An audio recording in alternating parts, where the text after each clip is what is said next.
So somebody posted a question the other day on the Total War subreddit about cheesing sieges with direct fire weapons. Now, by cheesing, what they mean is to capture the opposing castle or fort while taking very little to no damage in return.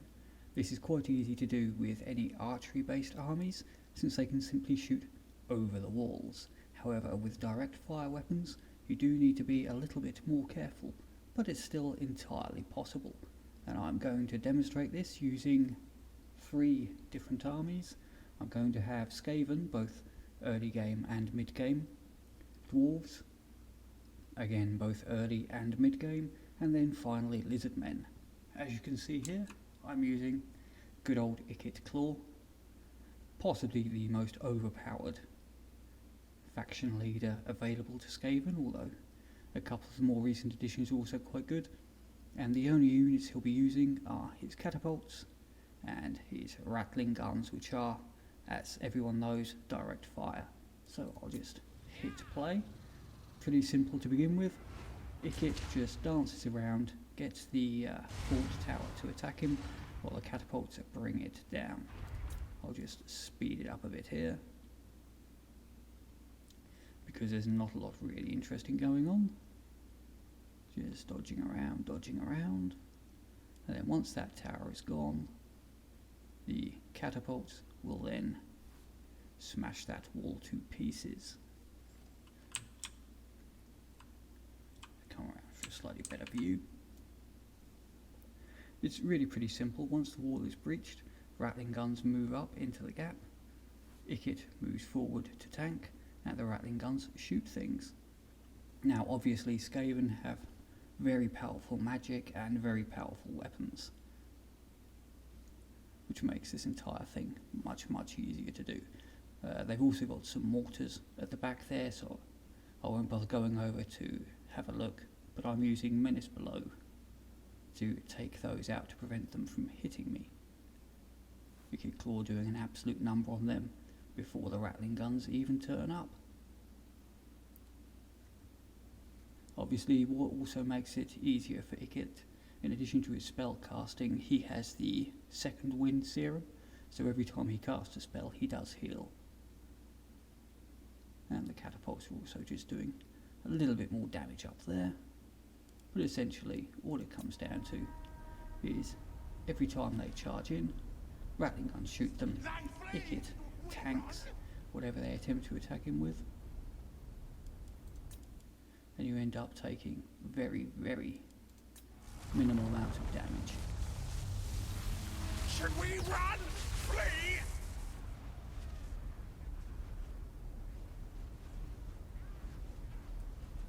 To go down for a slightly better look at the Ratlings. They are so stupidly overpowered, especially with all the upgrades. Obviously this is really early, I think it's about turn 12 or so, maybe a bit later. So the only upgrade they have is the ammunition regeneration. Eventually they become absolute godlike weapons. And that's it, they're all just running away. That is the siege over with virtually no damage on anything. And the next one along will be Skaven again, but a much larger siege, this time against Hexawatl. And so here we are in the second video. Now this is a slightly later game army, more in the mid game really. Ikit Claw is much more leveled up, and I've also got a couple of plague priests with the one riding the plague furnace there.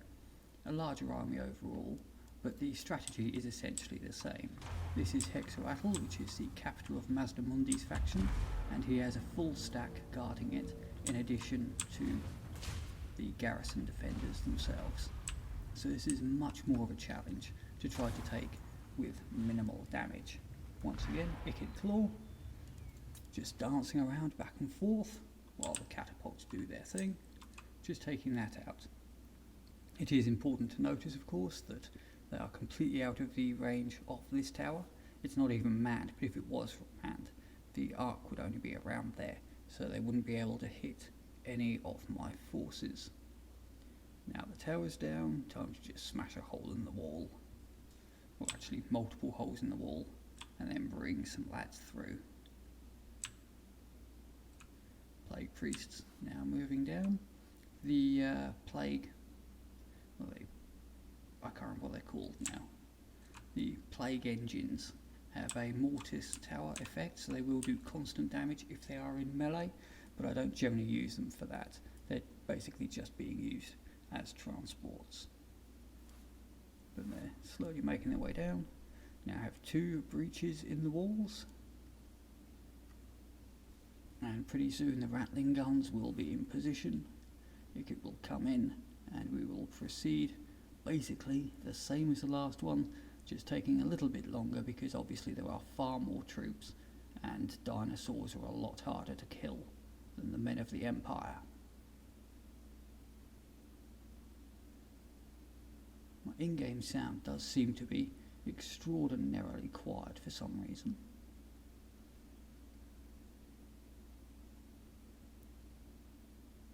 And slow it down here so you can actually hear what's going on and see a bit more of the detail. Again, Ikit front and centre there, just tanking Ratling guns, just shooting everything. And now I've got some plague priests in the army that will be able to help him out with a few more spells. And off in the distance there you can just see a nuke going off, completely pointless, totally unnecessary, and an absolute waste of a nuke, but hell, why not use it? It's an option, it's there. Just speed up again, just so we can get through most of it. There's the brass orb ability Ikit Claw has, and that combos really nicely with the plague spell that I'm just about to cast. Yep, there it is. Awesome graphics on that. Gigantic, luminous green. Just expands, does a huge amount of damage, and makes everything run away. And so one of the odd things about this is the way the AI is programmed. You'll notice they have a lot of troops down here.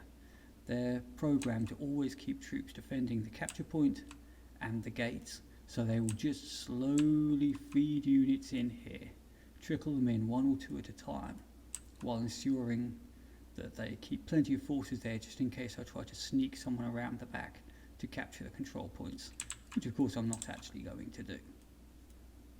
But what I will do is just slowly start bringing my Ratlings in, just so they have nice clear lines of fire down through the main corridors to speed up the siege, as those last handful of units simply will not leave those areas, so you do have to slowly, carefully creep your way forwards.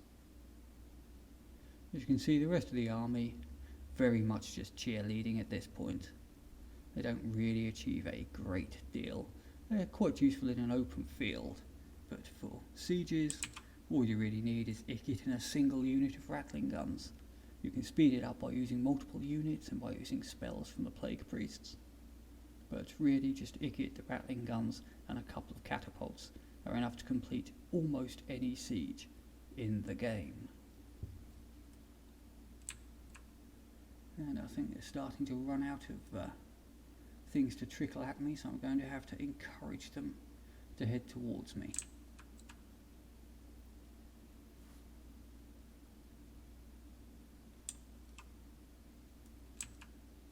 Yeah, at this point they're only sending in 1 or 2 units at a time, which is not going to be anywhere near fast enough for me to complete this siege in a reasonable length of time, so I start moving the rest of my forces up.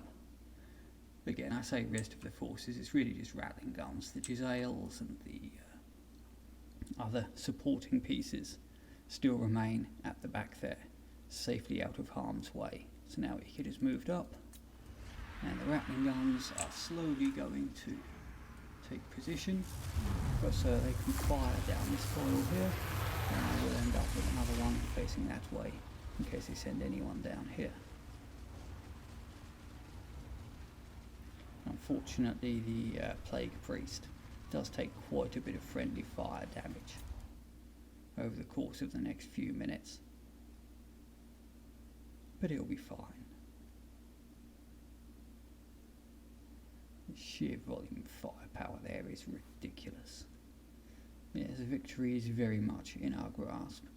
It's really just a case of the final bit of clean-up here. As I said, they will not leave these unless they absolutely have to, because the AI prioritises defending that. If they tried to rush me, I'm not entirely sure the Ratling guns could kill them fast enough. But fortunately the AI in this game is not particularly intelligent, and so it just drip feeds units in one at a time until you're eventually able to just tickle them away while taking very little damage on any of your units. Sending in the big dino there. He doesn't last very long either. Poor little feral stegodon. Dead before he got anywhere near combat. So again, volume of firepower there is just crazy. And that's the army losses. All the remaining troops run away, with the exception of these little buggers who are unbreakable. So I'm going to have to send a weapons team or two across to just machine gun them into oblivion.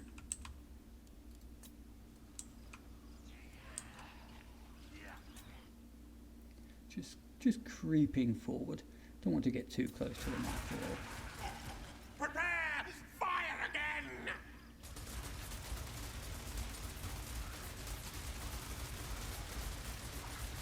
Zap! Zap! Yes! Yes! Kill the soldier!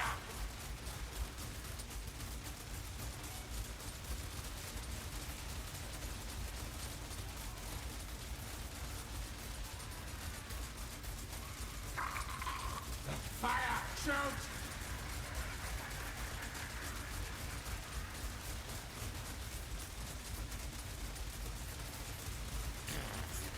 Shoot things! Reload! Reload!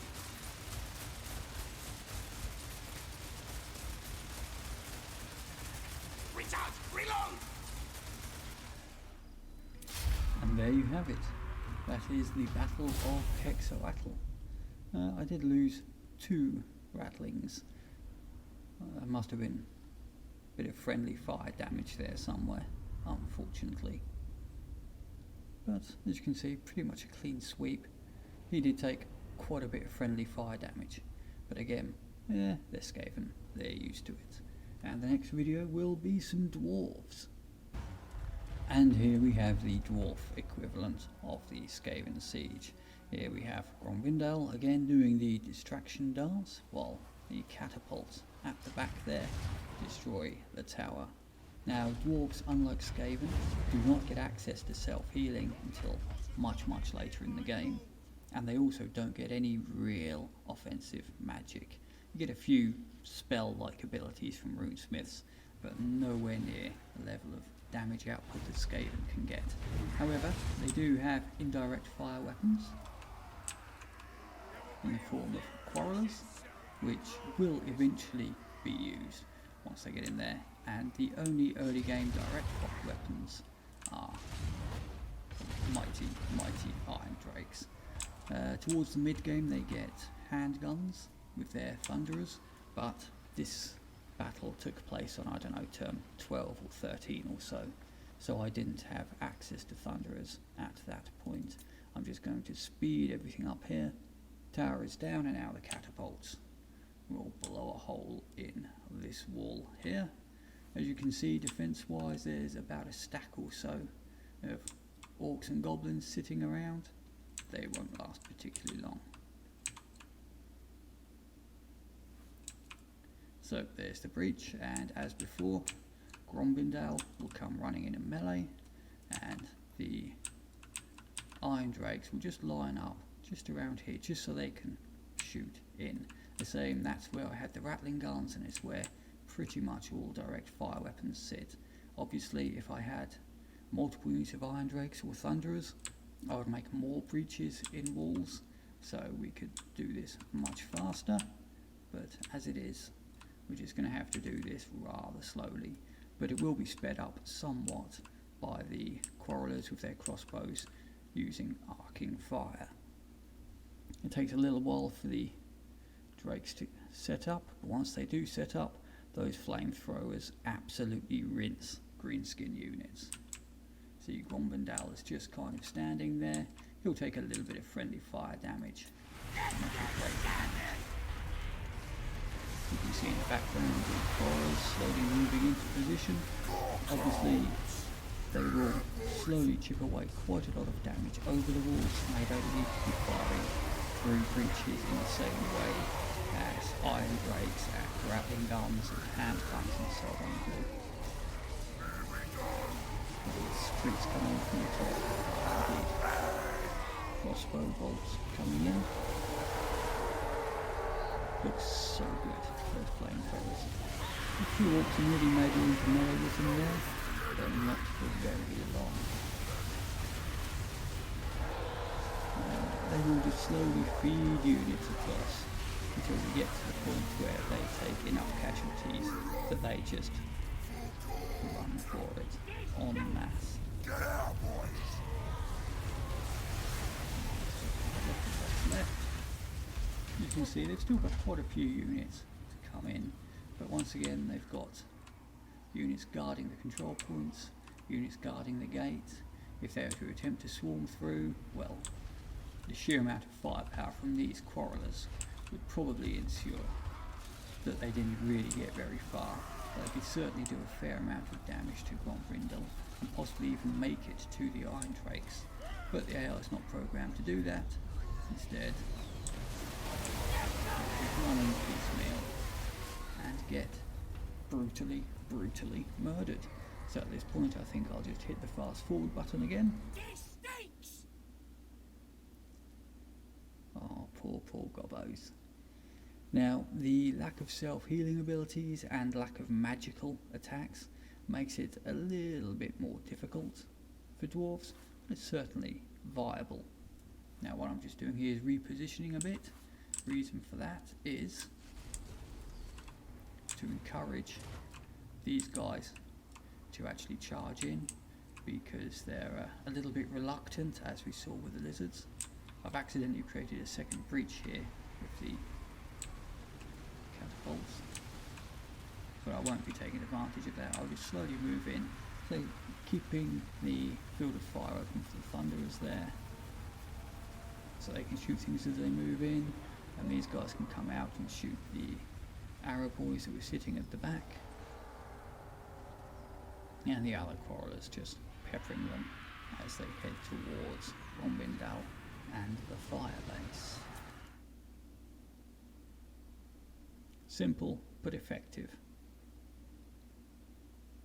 I will take a fair bit more damage here than I did with the Skaven, purely because there's no way of healing Grombendal this early in the game. Eventually you do get a couple of items that give regen, at which point you start taking virtually no damage. They must be about to run. Yep, there's the army losses. But even so, 0 actual losses while wiping out their entire defensive force. And that's it for the early game army. Next video will be a similar sort of thing, but it'll be about 20 or so turns later, and I'll actually have some thunderers. And here we have the Siege of Black Crag.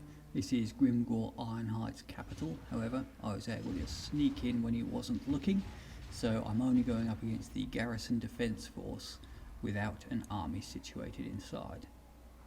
As you can see, I've still got the same catapults, still got Grombendal. However, my warriors have been upgraded to Longbeards, not that they're going to be used in this battle. I've also added in a Thane, a bit extra tanking, and I've got some Thunderers with their handguns to go along with the returning Iron Drakes. I'm just going to speed this up because this is not an interesting bit of the battle. It's just Grombendal doing the distraction dance and the catapults destroying some towers. However, it is an unavoidable part of this particular technique to take it with minimal casualties rather than trying to rush the walls and break down the gate. The gates in this game tend to bug out anyway, so it becomes quite tricky to actually get armies through. It won't be long now. While that's going around, let's have a little look at the Thane. All the graphics in this game are pretty awesome, has to be said. Getting there. Flamethrower boys. Ready to burninate some greenskins? Of course we are. And there goes the other tower. Bombadil can now stop dancing. I'm not deliberately wasting the orcs ammunition there, just running him around. And there we have our first breach. Ready, lads? Ready to move in? Of course you are. So, Grombadil and the Thane go in. They'll be running into the breach, and the Iron Drakes and Thunderers will be standing in the breaches, same as happened previously. You can see they've got some trolls defending, a whole bunch of Arab boys defending, a bunch of black orcs defending, some big uns defending. Way over here they have got some catapults, which are a little bit of a concern because they could do quite a significant amount of damage to my forces, which is why I'm sending the gyrocopter over there to take care of them. So, as with every other previous siege, Iron Drakes about the midpoint there, perhaps slightly past. Thunderers also slightly past the midpoint. So they shoot some trolls there and some goblins and anything else that gets even vaguely near them. However, since they don't have a huge number of units and they still have stuff on the walls, I do need to start bringing units in rather than merely sitting in the gaps. So again, what we're doing here is setting up fields of fire, so anything that does approach will get destroyed, and anything that doesn't approach will be encouraged to by just slowly creeping up and tagging it with either crossbows or handgun shots. And once they've been encouraged to creep up, they get into the kill zone and they just get massacred. So as you can see, I'm just slowly leapfrogging these forwards, taking a few things out, then stepping forwards. Oh, there goes a catapult shot there. So while they guard the position, they come forward. While they're ready, they move across, and then more and more just flood in. Once you've secured the beachhead, as it were,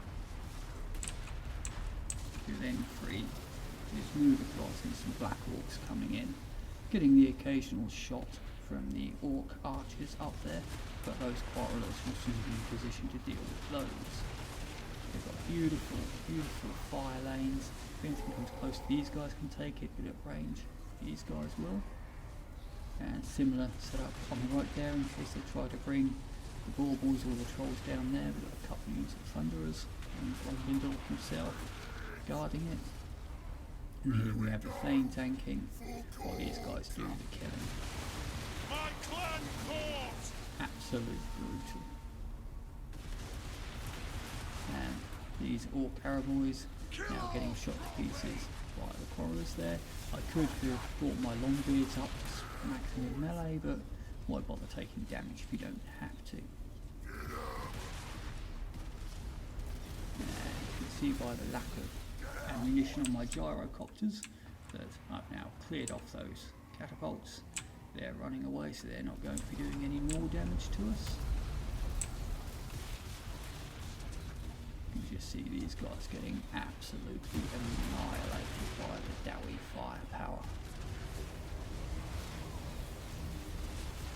It's not even fair, really.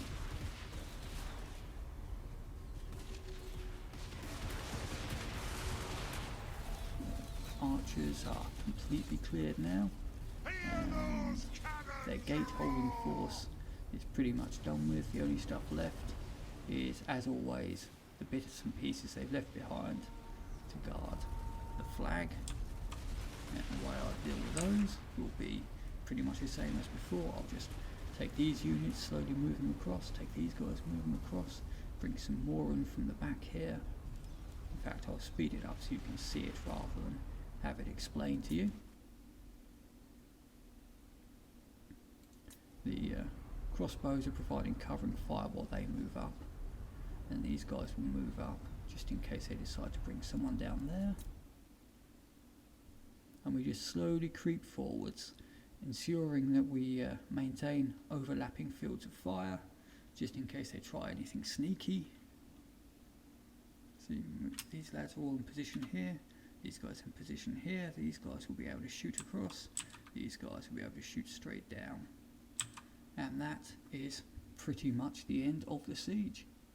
We'll just slowly creep forward, kill a few more, will eventually cause the army loss penalty, and the last remaining few will scarper. And that's the end of Black Crag.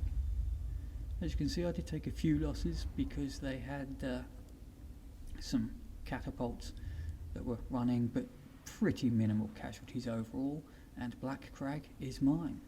So the final example will be Lizardmen, which are possibly the worst army to be using this technique with. And so we come to the Lizardmen. Now, the Lizardmen are one of the armies that is possibly worst set up for using this technique, but then you would never ever need to. The only reason I played this campaign through to get to this point to record this video is just because when the person who originally asked about this scenario in the subreddit was told how easy it is to use cannons or catapults or Hellstorm rocket batteries to knock a hole in the wall and then send your direct fire units through, they came back with a response, but what about Lizardmen? The fact is, Lizardmen have fantastic large creatures and the most powerful generic spell casting lords in the entire game with the Slam, so there's no reason Lizardmen would ever need to resort to this. However, since they asked, the closest thing Lizardmen have to direct fire weapons are Salamanders and Razordons.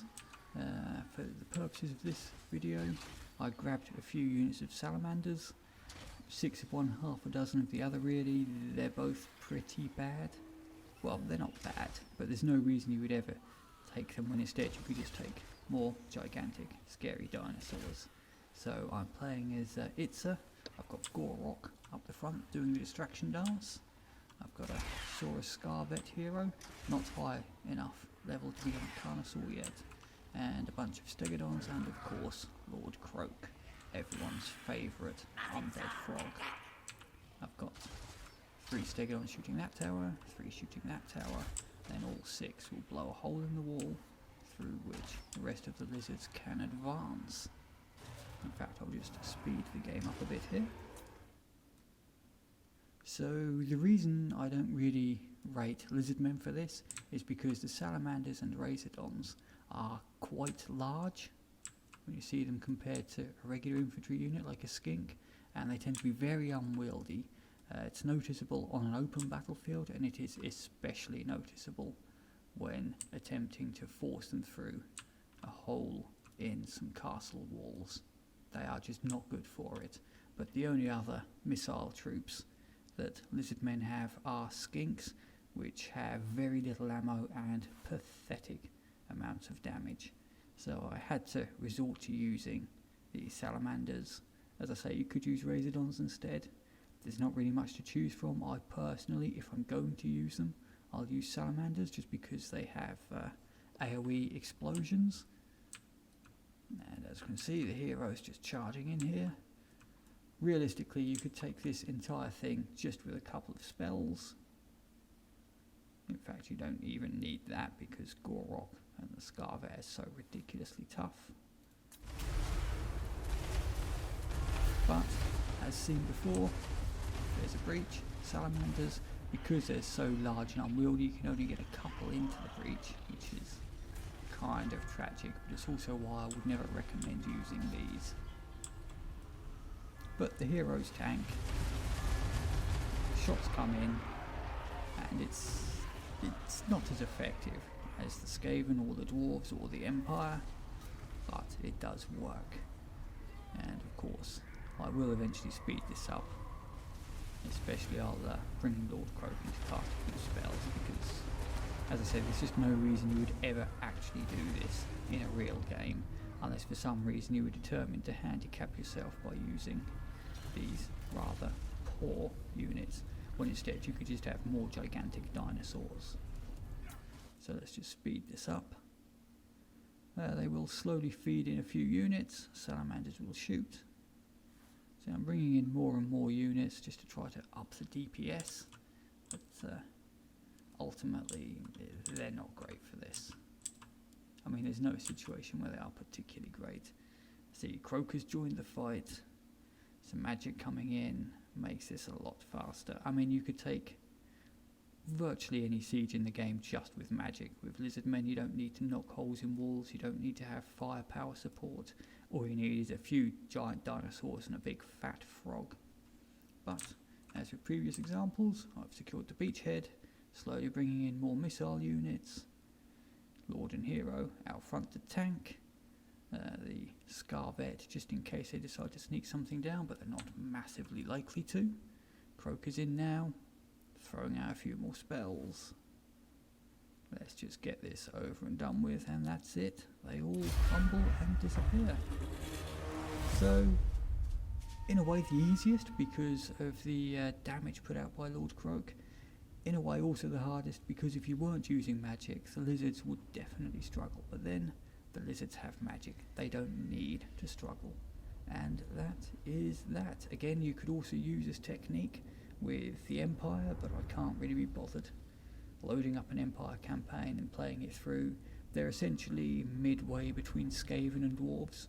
They actually do have access to healing and damage magic, so they will do things a little bit faster than Dwarves, but they don't get access to cannons and Hellstorm rocket batteries until tier 4, whereas obviously Skaven get their catapults at tier 2, as do the Dwarves. So the Skaven and Dwarves get an early game advantage, but in the mid to late game, realistically, Empire artillery is just amazing, and their handguns and such more than up to the task.